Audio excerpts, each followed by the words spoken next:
Welcome back to the We Are Here podcast. My name is Paul. And my name is Tony. And we're so glad you're joining us for episode 6 of our podcast to celebrate Streator. We're joined today by Tony Bitto from the Streatorland Community Food Pantry. And again, the goal of our podcast is to introduce you to things that are happening around Streator that we're celebrating, to give our city a voice by letting people tell their stories. And Tony did a great job of telling us how he got involved with the Streatorland Food Pantry. And then we want to build bridges by connecting with leaders in our community. Tony said today about all the connections with the food pantry, and I thought it was amazing to hear how so many organizations are working together for the betterment of people in Streator. And then, of course, we want to celebrate who we are and where we're going. And the food pantry is doing a great job of helping us as a community grow and become a better place for people to live. On a personal note, I just want to say that it's always a good day to give another Tony a voice. Yes, in the world. The two because Tonys. The more you hear from Tony, the better it is. Yes, I felt outnumbered by Tonys, but it was a good way, in a good way. So. In a good way. It was a great conversation. I'm glad. I think what he had to say pretty much demonstrates our phrase we've said, that it takes a community to build a community. Absolutely. So without further ado, here's podcast number 6, Tony Bitto.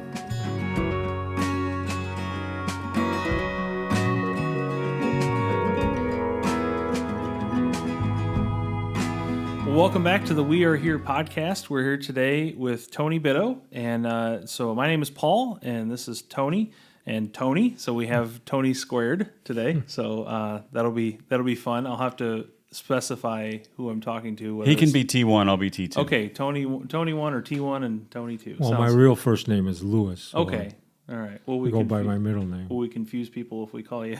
Just call me Tony. That's right. Yeah. Well, thank you for joining us, Tony and Tony. We're here for the We Are Here podcast, where we celebrate Streator. We give our city a voice by letting people tell their stories, and that's what Tony is here to do today, to share his story and share his experience as a volunteer with the Streatorland Community Food Pantry. We're also here to build bridges by connecting with leaders in our community, and also to celebrate who we are and where we're going. And so thank you for joining us today. My pleasure. I have had the joy of seeing you at work and your team, the whole team, and seeing kind of a few different angles, seeing a very busy day here recently at the food pantry. You caught us at a busy time now. I think there were, remind me, was it 25 families that day? 25 That was households. unusually high, but yeah. Yeah, 25. and so just fantastic to see the end of that day and the amazing work that you all are doing. Want to tell a little bit about the food pantry. So the Streatorland Community Food Pantry has been serving the Streator area for over 50 years.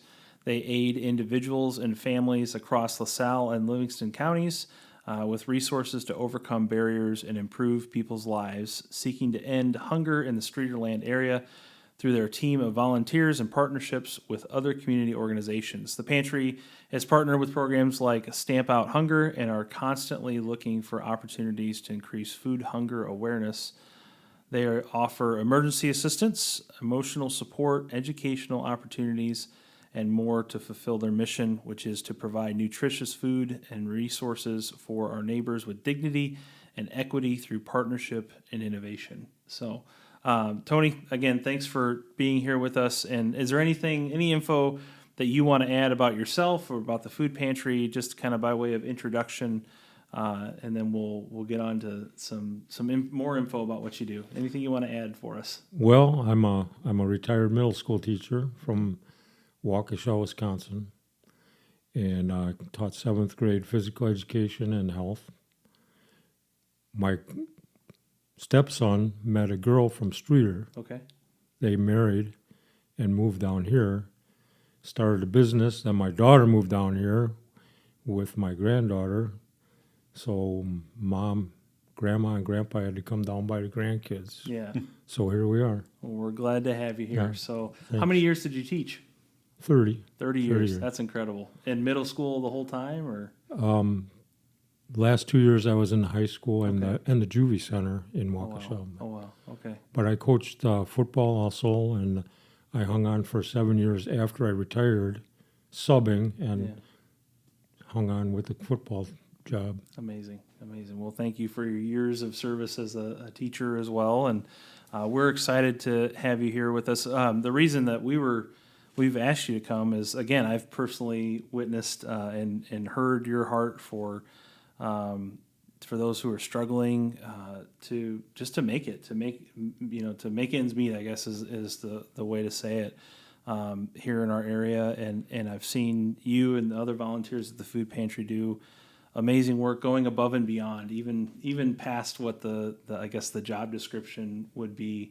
Hopefully it's okay for me to share this, but I even saw there's people that sometimes can't get out of their homes, and I've seen you go even beyond what is required to make sure people get those meals. And so We don't technically have a don't delivery service. Don't have a but delivery service, but but I want to I- be really clear on that. If But someone's stuck with no transportation, we help them sure, out. and I have seen that, and I think that's amazing. And not only not to take away anything that you've done, but I've seen that from all of the volunteers Oh, that I've absolutely. witnessed in I'm- action at the food I'm a pantry. peon there, trust me.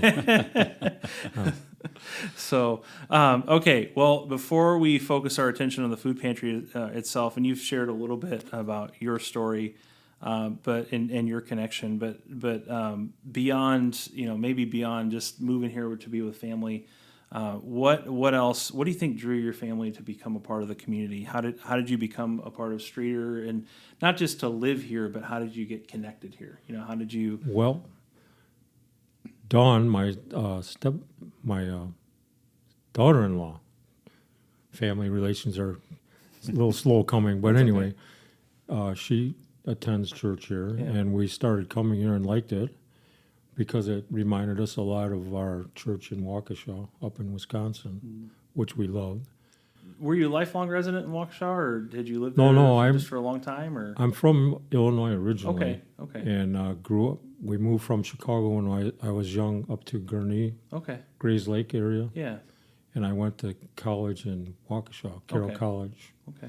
And I just stayed up there and got a teaching job up Yeah. there. So taught there the whole time of your career. But Oh, a Bears fan in Packer country. It was tough. It was in enemy That was territory. tough, Yeah. Yeah. Especially some of the recent years. Well, in the 80s, I had a good. Yeah, There there you you go. go. There you Had go. a That was a good good run. time. You had a good run, right? A Bears fan in Packers territory. Well, So anyway, I got involved in a rooted group, yeah. and we were kind of sharing. I was kind of fumbling along. I spent so much time coaching and teaching that I needed to do something else. And when I was subbing, I made it a point to read the biographies of all the presidents. Herbert Hoover, a failed president during the Depression, but a fact is that he helped feed Europe and Asia after World War I. He coordinated the feeding of a whole continent. He failed in the Depression, but after World War II, during the Marshall Plan, they asked him to come back, and he did the same thing again. Yeah. He coordinated volunteers in the United States to feed Europe and Asia. So that was kind of my inspiration, and one of the group members, Bill Coates, suggested I call Don Cinnamon Yeah. over at the food pantry to get involved that way, and the rest is history. They put me Yeah. to work right away and somehow talked me into being on the board. And Yeah. Well, So- and so I recently went to a board meeting, and I don't know if you had primed the pump with them or not. When I mentioned coming on the podcast, and who would like to do that, all the heads kind of turned to you. I know. Oh, I guess you're the unofficial spokesman. I don't know why. I was kind of disappointed this was on video. Now people Well, can see what I you look look like. great. You look great. So, okay. So as far as Streator, what do you love about Streator? What since you've Well- been here for how many years now? Been You know, here? 6.5. We Okay, moved so- here in 2017. So fairly recent, and Yeah. that we had some international events in there, Right. in the meantime. But what do you love about Streator? Well, my draws you? my grandkids are here, Yeah. so I've been able to watch my grandsons play baseball and football, and my granddaughter played volleyball for a while out at Woodland. And Yeah. now we have 2 great grandkids. Oh wow. here too. So, That's amazing. Wow. and on top of that, the house we bought here, if we had bought the same house in Waukesha, it would have cost twice as much. Yeah. Wow. So here we are. Yeah. Yeah. Yeah. And my wife loves it here, and we're here with the kids, so it's cool. Yeah. And then when you think about, what My makes wife's it Lynn, a- by the way. what makes it, you think about the people that you serve with, what stands out to you? We've talked to a lot of our guests so far about the servitude in our town. And so as someone who's moved here, have you seen that? Have you witnessed that? It's amazing the work the people do at the pantry. Yeah. We're all old geezers like me. Some of Bertie, who is the president, better get her name right. I know first names. Bertie Beckman. She's one. Okay. Oh, my note cards. Thanks. She is our board president. She's Yeah. been running the place for 21 years. Yeah. And she's 92 years old. And she's working every day, Yeah. handing food out. Yeah. And Irene Grebe is our secretary. Was a longtime secretary at Streator High School. Mm-hmm. And Teresa Muntz is our treasurer. Nancy Melody is our work coordinator. She gets people where they belong and makes sure all the stations are filled. And John Mauser, who's been there 10 or 12 years, I guess, is kind of he makes runs to get food. Mm-hmm. He's our maintenance guy. He takes care of the coolers and freezers. And the work that these people do is amazing. The time they put in has been an inspiration to me. Yeah. And I've put in similar amount of time, much to my wife's chagrin. but you've seen them work. Yeah. Hard workers. Yeah. Yep. And it's a well-oiled machine too. I will say, it's efficient, it's effective, there's We made some changes. I started just before COVID. yeah. We had to make some changes, and the system we have now is working pretty well. Yeah, yeah, it really does work well, and like I said, I've seen it in action a Yeah. couple times, and it's incredible to see. So, so you mentioned Don asking, well, I guess Bill told you to get a hold of Don. You got a hold of Don. He got you plugged in. You mentioned your kind of that desire that you saw from the inspiration from from the history. How have you seen the work of the food pantry make a difference in Streator? How have you seen it make Streator a better place? So some of the stories that maybe you've seen. I know you probably can't name names as far as Well, I definitely won't name names. but as far as the impact that it has on the people that come into the food pantry and benefit from it, how have you seen it make a change in their lives? Our clients, I would see a lot of single moms struggling to feed their kids, senior citizens who are stuck with just Social Security. Maybe they don't have a pension plan like I'm lucky enough to have. People are unemployed or underemployed. They're having a hard time. They're seeing a lot of combined households now. Yeah. Adult kids are moving in with their Yeah. parents, or grandparents are taking the grandkids. Yeah. Two separate families moving together just to make ends meet, and Yeah. it's tough. Yeah. There's health issues, there's mental health issues, physical ailments, Yeah. and drug and alcohol issues. And we have not a lot, but a few homeless people that come once in a while too. And they're kind of, all these problems are kind of hidden, but during COVID, we got a lot of, the donations were way up. People were very sympathetic.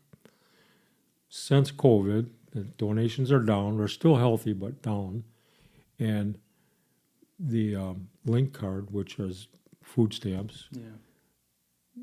they got boosted during COVID, but now they're back to the pre-COVID rates.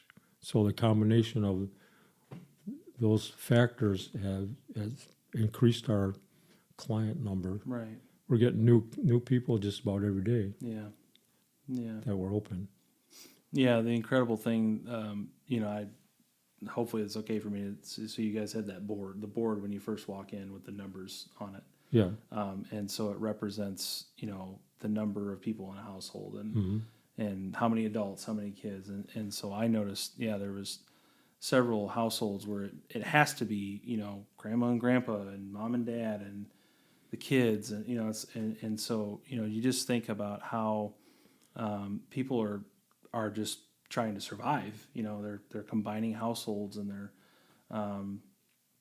trying to do everything under one roof. And I mean, you don't think about this as when you're not in that situation, but how many houses do we know of that can hold 4 adults and 3 kids? There's not a lot of houses Right. that can house effectively a family of 7. We think way back in the day when it was mom and 5 kids, maybe mom and dad and 5 kids, but these are adults in these households, and they're just doing it to survive. And so, Well, on top of that, we supply food. The families can come once every 30 days. yeah, We give them pretty much food, but it's like you said, a household of 7. yeah. What we give them yeah, might last a week, yeah, maybe. yeah. It's just to get them Yeah, by right. for It's a short it's while. a supplement, Yeah, and so sure. I don't know what the answer is, but No, I think, and I don't think there's any one answer. I think Right. it's good that because we locally we have several food pantries. We have of course Streatorland Food Pantry. We have one at New Beginnings Baptist, and then we have one out at Grace Community Church. Is there one more? Salvation Army has kind of an emergency pantry. those pantries give weekly food. You Yeah. can go there, but you don't get as much They're in as we smaller get. amounts, yeah. And so really, it's a combination of all those efforts that Right. really becomes that safety net for Yeah. food for people in the community. And we refer people to those Sure. outlets too. So Yeah, absolutely. It's not an us and them. It's No, not a competition right, in any way, shape, or absolutely not. form. Yeah, it's how can all the food pantries work together, like I said, Mm-hmm. to become that safety net. And so, some people may ask, just in case the question's ever asked, well, why do we need 4 food pantries in Streator? Well, that's why. Because imagine if one pantry was trying to meet a month worth of needs for a family of 7. It would be impossible. I mean, Right. it would just, the amount of food you would have to store. You'd have to have a grocery store worth of food just to support just the people that you're seeing on a regular basis, and that number is growing as well. So, so just in case anybody ever wonders, why do we need these things? Maybe thinking from those angles a little bit more. So, so any other stories you can think of? And again, you can't name names, obviously, but any other stories of clients that you've seen? Maybe some success stories. Anything that you've seen, change people's lives? I'm kind of throwing you a curveball here. I hope it's not too big a one. that's but, okay. But just what are some things that have stood out Well, over I the last 5-6 years? have seen several homeless people Yeah, find residency anyway, and that's a big boost. yeah,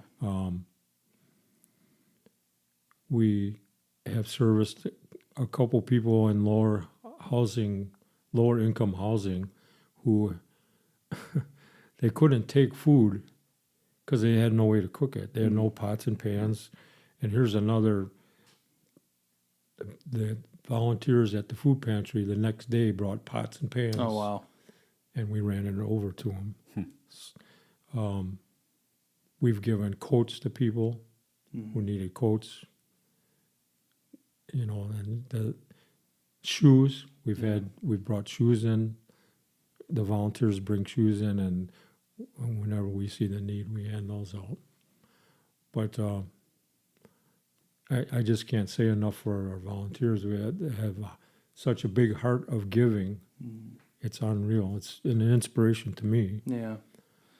Yeah, it really is incredible to see, so many people who, I mean, it's not that they don't live busy lives and they don't have plenty of other things to do. It's they're sacrificing time to be there. And, there are a lot of retirees too, but Well, I mean, that's time from sacrifice from families and other jobs or whatever else they could be doing. So yeah, One of my duties is to sign people up, so I Yeah. get to know the people, and that's why they say I should be the one, because I have a rapport with yeah, a lot of our folks, and several mothers of small children have come in crying. They didn't know how they were going to feed their kids, and when we supply them food, and I'm just the figurehead because they meet me, I get the hugs. yeah, That's gratifying. yeah, That's pretty cool.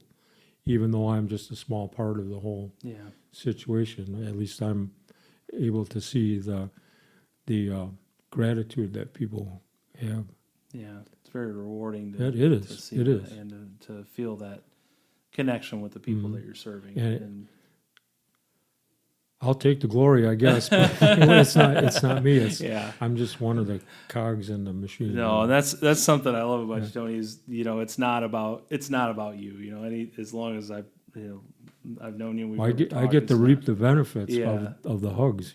Yeah, yeah, absolutely. Yeah, but at least you have something to tell everybody, Yeah. because even when you're volunteering like that, sometimes you don't get to see Yeah, the impact that you're having, and the fact that you get to see that, and I know they do too, but I think being able to tell people, boy, that person was so appreciative, and what we did today mattered. Right. Like that means just as much as getting a hug. yeah, I think. yeah, That's why they had the reaction at the meeting, because I have the interaction with the people, they think I'm running for mayor. Or something. I've been accused of running for mayor. I don't even know how to spell mayor. And probably don't want to. No, do you? Probably don't want to. Yeah, yeah, yeah. So with that, you see some patterns with those that you serve, and what would you say of all those patterns, all those needs? Which one is most prevalent to you? Do you think it's the young mothers? Do you think it's the homeless? Do you think Well, I kind of have a heart for the kids, Yeah.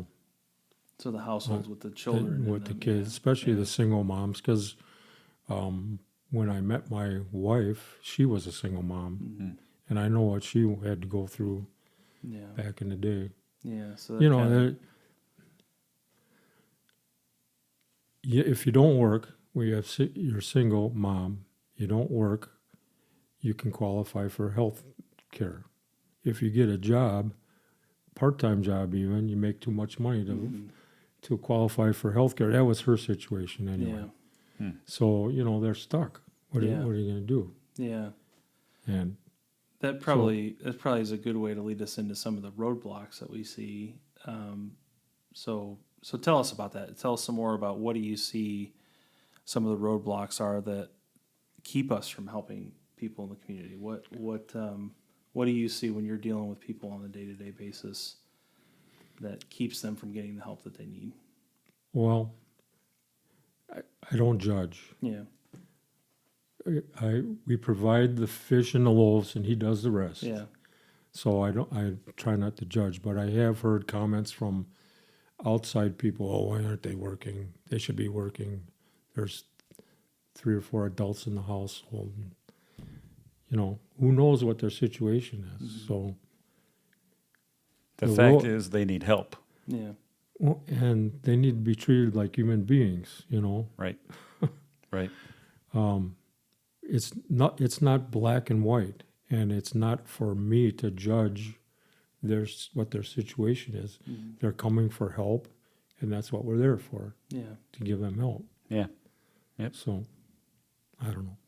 Well, and you just, like you said, you just never know. It may be where you talk about a single mom. If she works, she may lose her health care coverage for her kids, and hopefully we don't have those gaps, but we have to acknowledge that they exist. And Well, there's plenty of deadbeat dads around, Yeah. and I'm not pointing my fingers at anybody, but that's a common thing. yeah, Elderly people living on Social Security alone, and all of a sudden they have health issues. What are they going to do? Yeah. Single elderly ladies have been coming in quite often, living on Social Security. You know, Yeah. they need help. Yeah. Right. So So I think overall the lesson is before you make any judgments, before you say, well, here's the solution to your problem, you really have to take a step back. And I mean, Right. offer the people the help that you can give, but take a step back and say, well, what are all of the circumstances that you're dealing with? You know, and maybe I didn't think of things from, you know, I didn't think about your housing situation. I didn't think about your healthcare situation, you know, because I don't have to think about those things, you know, in my life. And well, so I'm blessed. My wife and I are blessed. We have Sure. a nice teacher's pension and Social Yeah. Security, and we're doing fine. But Yeah. I don't know what would happen if we have a devastating health issue. You know, who knows? Yeah. Hopefully there'll be somebody to help us if we need it. Yeah. I think if you can meet an immediate need for someone, that opens the door to be able to help them with a deeper issue. Mm-hmm. If they're more willing to listen, if you've already said, you know what, we see this problem and we can help you with it. Here's some food, you know, you can come back, all that. But I think that opens up the door to maybe future conversations with them to say, what's the next step? How can we help you more? Because I know you guys do more than just give away food. There's Well, Well, that was going to be my question. we refer people to other organizations like the hospital has a program through the county. St. Vincent de Paul, Salvation Army, they're all reaching out to help people, and sometimes we can't provide what they need Right. elsewhere, you know. It's very much a partnership in the community Yeah, between right. all those organizations, churches and Salvation Army and We- OSF. And We several are places. we are a secular organization. It's not religious based, but we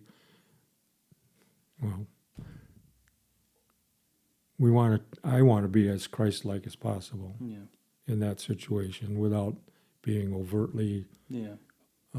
preaching or anything, you know. Sure. So Sure. Another curveball. Hope you don't mind.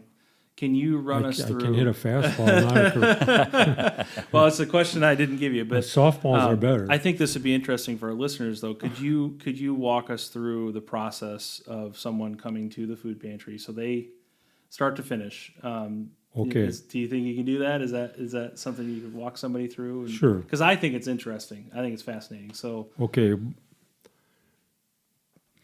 It's pre-COVID, post-COVID. yeah. Pre-COVID, there was they were pretty stringent about maximum income per month, depending on how large your family is, and they actually have a chart telling you, and by signing up, you're saying that you're below that level. COVID, they waived that, so we anybody that comes in, we help. You come to the pantry and park out front, and I come out to the car. I take your information. You need to have an ID, either a current driver's license or a bill with your name and address on it. Yeah. I sign you up, and I make a copy of your information so they can start a file that keeps track of your residency. By the way, we serve an area 12-mile radius around Streator. And the ladies in the office keep track of your residency, the number of people in your family, and the frequency of your visits, because it's 30 days, give or take a couple days, you know. And then I turn in the phone number to the shoppers inside. Pre-COVID, they went inside and went through the maze of food with the ladies. But now we've been keeping everybody outside since COVID. They shop by phone. They sit in the car, and one of the ladies walks around and through the maze of food and shops by phone. Yep.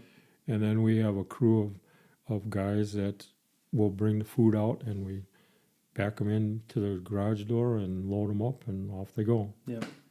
Yeah, it's like I said, it's amazing to see Yeah. because it's set up like a little grocery store in there Right, almost, right, and right. shelves and everything, and yeah, We depend solely on donations. We get daily donations from Walmart and Mm-hmm. Kroger and Aldi's, and Thornton's once a week. U.S. Food once in a while we get food from, Mm-hmm. and we get corporate donations. Mm-hmm. We depend a lot on private donations too, cash donations.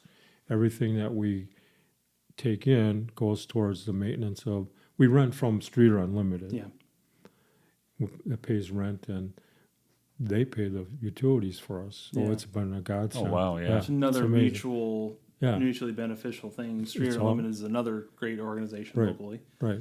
So Anyway, that's how it works. yeah, And then before COVID, they were pretty stringent also about documentation of people in your family. yeah, But like we previously said, families are combining now. It's yeah. you Yeah, know, it's really a unique. I mean, Yeah. it's not unique as much as it's accelerated right. that situation. It's something that happened before, but it's just happening at a greater incidence now. So the government is coming up with a new formula for maximum income, monthly income, but they haven't released that to us yet. right, So that's coming down the road. Right. So I was going to ask, do you think? It sounds like it might be those pre-COVID rules are going to come back into play now. you know what? I don't think so, Okay. because pre-COVID, the people would go inside the building and take a number like a donut shop, Yeah. and go in one at a time. Now, that space that they use for that, we can use for distributing the food. Yeah. So we have more space. more room for your volunteers. More, yeah, I hate to say it, but I wasn't there at that time, but Don Cinnamon was telling me how there was a couple confrontations yeah, between Yeah. clients in the building a couple times. Yeah. We don't have to deal with that anymore. yeah, Right. So I never witnessed that, but yeah. Don's good at telling stories. He is. Yeah. Yes. Don is good to tell stories. So that's a fact. So and I think the ladies prefer the Yeah. phone call. Yeah. They're awesome, by the way. Yeah, They walk the people through by phone and offer. As far they get a good choice for canned goods and vegetables and hygiene products if we have them, yeah, and treats, cereal, whatever, the whole thing. As far as the meat goes, though, Birdie, who is our president, she distributes the meat depending on the size of the family and what meat we have, yeah, because we don't always have a full complement. yeah, Yeah. So she divvies it up according to what we have, but it's a fair amount Yeah. each visit. So I don't think we'll go back to that old way. I prefer talking to the people remotely, Yeah. you know. And it seems to work. Yeah. Again, having seen it, I a get couple my times. steps in, though. Yeah, you do. I'm sure you guys all do. Yeah, yeah. There's a lot more hustle and bustle by the volunteers inside. Right. That's for sure. So, well, thank you. Yeah, thanks for dealing with my curveball. But yeah, I appreciate that. I just thought it would be interesting for our listeners to kind of hear how that works. It's painless. Yeah, It's Yeah. it's a good experience for the people, and absolutely. you know, I saw a lot of not a lot, but several people are really embarrassed to come, and understandably embarrassed. But I try to ease them through it and tell them that that's what we're here for, Yeah. and don't worry about it. Yeah. Yeah, there's no There- shame in needing help. I mean, Right, right.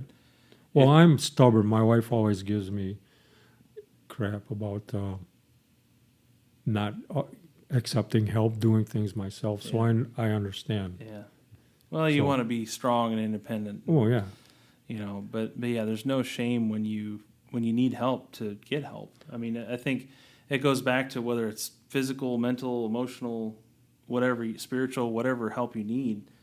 We wouldn't shame someone for going to the doctor with a broken leg. Right. If you think about that from an emotional need. We shouldn't shame people for going to see a counselor when they need a counselor. We shouldn't shame people for going to a food pantry when they need help with their food. It's there to help people. It is a hand up.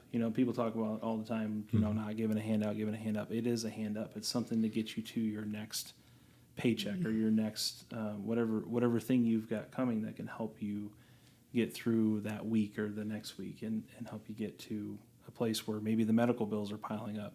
Well, you don't have to worry about paying a grocery bill this week. You can pay your medical bill instead. We deal all the time with benevolence at the church here, and we tell people it's like, okay, I can't pay certain things. We can't help you with certain things because we're not allowed to, legally from certain standpoints, but we could help you with something else, and then you can pay down your doctor bill or your whatever debt you have that's causing you so much trouble. And so if people see that as a resource to help across the board with their finances, with their paying their medical bills, getting them food on the table so they can get through that hard period, I think it would make a big difference in their lives. So tell us where you're at, on the back side of Streator Unlimited. We're on 210 Yes. North Wasson Street. It's Yep. a block from the fire station. Yep. And North of the it's- fire station. And so there's a fenced in area. People can just park outside the fence if they Correct. want to come for assistance. Correct. And is there a phone number they can call? Phone number is 815-673-3688. Okay. And then a website too, I think, right? We Is have there- a website that is streeterfoodpantry.com. Okay. Our email is streeterlandfoodpantry@gmail. Our mailing address is P.O. Box 952 Okay. in Streator. So if anybody wants to send in any donation, like cash, any contributions or anything like that, We have online donations on the Okay. website. That's a possibility if you want to do it that way. Drop it off. yeah. I'll take Yeah. it. All right. I'll take it at the door. That's and probably give you the a- easiest way. Give you yeah. a nice handshake. Yeah. Absolutely. And or you can mail it to that Yes. P.O. Box 952 Streator. All right. Fantastic. We are open Monday, Thursday, and Friday from 9 to 10:30 a.m. Yep. And then in the last couple of years, we've opened on Wednesday afternoon, 5 to 6:30, to accommodate people that are working and can't come in the morning. Yes. Yeah. So Yep. that's turned out to be pretty popular. So if you need assistance, those are the times to come. Right. Also, we talked beforehand. So if you want to volunteer, you can come during those times as well and talk, or call those numbers, or go to that website, or send an Right. email. Or there's really no shortage of ways to get in contact with you all if Right. somebody wants to volunteer. And volunteer-wise, we're looking for shoppers, Yes. the ladies that make the phone calls. You can be a guy too if you want. Yeah. I did it one time. Didn't do very well. We have a small kitchenette where we separate bulk food into smaller portions. We might need help doing that. We have an unloading crew. We get loads from Midwest Foods and Normal once a month or twice a month. And then we get food from Quad Cities, River Bend. It's a federal food pantry we get once a month. We need people to help unload that. We have a nice crew now, but we're getting pretty old, Some gentlemen from the community, mostly the ramp builders, Yeah. the ramp builder guys come Yeah. on those days where we have those. So you need some younger muscle. Yeah. Well, I'm old, but I'm still strong. But Yeah, yeah. But I've heard you say that repeatedly. Yeah. You need some muscle. Right. Need some people that can move some stuff. But And one day of the year when we do the U.S. mail pickup, Yes. we need help Yes. on that Saturday. yeah, So if anybody's able to do that, just let us know. what Saturday is that? Do you want to? It's usually the second or third Saturday in May. Okay. Okay. So What- keep that in no, mind. yeah. Yeah. So And then you mentioned Thanksgiving. Yes. Was that before our recording? I don't That was, remember. yeah, you can go Yeah. ahead and share that now if you want. So some upcoming events, some things that are coming The up. FFA, thank God for them, at the high school, at both high schools, Woodland and Streator, they compile turkey dinners for families, Mhm. turkey and all the fixings. So if you have a high schooler or know of a high schooler in the FFA, you can support them by donating to that program. Yeah, Riley over at the high school is really good at yeah. coordinating that. I think we handed out, I know we handed out 70, because I did it. I helped do it. 75 meals. with Wow, turkeys and all the fixings. Wow. that's incredible. Yeah. That's amazing. So, you know, we depend on the community to support us, and Yeah. thank God that we have the support that we do Yeah. get Yeah, from absolutely. from you guys too. Well, and thank you for being the kind of the figurehead for that and the Well- touch point for those people that need that hope, and it's good to. I wish we had time Partner. for me to mention all the volunteers, but there's so Well, you did mention some. If there's anyone else you want to give a shout out to, I mean, anyone in particular. there's too many. I'll forget somebody, and then there'll be Yeah. hard feelings. Yeah. Well, we've always said that it takes a community to build a community. It does. Yeah. And I think the Streatorland Food Pantry is a beautiful picture of that, because it takes a community to provide you what you need, and then Yeah. you can give back to the community. So it's a Yeah. beautiful picture of what we should all be doing Yeah. in life. Absolutely. Yeah, and I'm so glad that we have seen this in so many different levels, that volunteerism, and absolutely right. It does take a community to build a community, and this is proof of it, that this is something that these are Streator people, in need, and they're Streator people meeting that need, and Streator people supporting the food pantry and helping meet that need. So yeah, I think that could be our mantra, right? I mean, this could be a Yep. thing, that we I say over forgot and to over and mention over one of our sources of food recently in the last couple of months. We heard about a Hands of Hope program in Joliet. again. We go there a couple times. We've gone there, and they give us free food too. Good It's deal. a Christian-based Good. operation. Yeah, great. I wish I remember the guy's name that runs it, but That's it's okay. Hands of Hope in Joliet. Okay. Yeah. Well, thank you for sharing all those things about the food pantry, all the ways that you all are making an impact in the community, and I mean, we've said other times, the best way to grow is to grow where you're planted as well. And again, another kind of mantra. And so, you were a transplant, but we welcome Yeah. you with open arms, and we're so Well, glad that you're at least here. I'm among Bear Yeah. fans now. That's right. It's like you're Yes. home again. It's like you're home again. So yeah, but thank you so much for your contribution to the food pantry. Thanks for being a part of this, and and continue to grow where we're planning. So thanks for joining us for the We Are Here podcast. Thank you both. and we will see you next time. Thanks again for Okay. joining us, Tony. Thanks, Tony. You're welcome, Tony. Bye.